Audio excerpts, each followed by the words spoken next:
29 იანვარს დიდი ბრიტანეთის პრემიერ-მინისტრი კირ სტარმერი ჩინეთის სახალხო რესპუბლიკის პრეზიდენტ სი ძინპინს შეხვდა. მან ჩინეთთან ურთიერთობების გაღრმავების შესახებ ისაუბრა.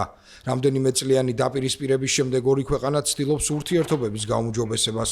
სტარმერი დიდი ბრიტანეთის პირველი პრემიერ-მინისტრია, რომელიც 8 წლის განმავლობაში პირველად ეწვია ჩინეთს. სი ძინპინმა მას პეკინის ცენტრში სახალხო დარბაზში უმასპინძლა.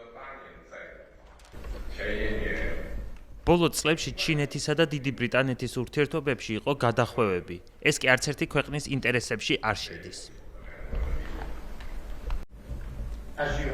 როგორც თქვენ აღნიშნეთ, 8 წლის განმავლობაში დიდი ბრიტანეთის პრემიერ-მინისტრი პირველად ეწვია ჩინეთს. ჩემი აზრით, ეს ხანგრძლივი პერიოდია. მოხარული ვარ, რომ ვარ პირველი პრემიერ-მინისტრი, რომელიც 8 წლის განმავლობაში ჩამოდის აქ. ამერიკის შეერთებული შტატების პრეზიდენტ დონალდ ტრამპის მმართველობის დროს გლობალური ვაჭრობის შეფერხებამ ვაჭრობისა და ინვესტიციების გაფართოება მრავალი მთავრობისთვის კიდევ უფრო მნიშვნელოვანი გახადა. სამხრეთ კორეის, კანადისა და ფინეთის ლიდერების შემდეგ სტარმერი ამერიკის შეერთებული შტატების მოკავშირეთა შორის მეოთხე ლიდერია, რომელიც ამ თვეში პეკინს ეწვია.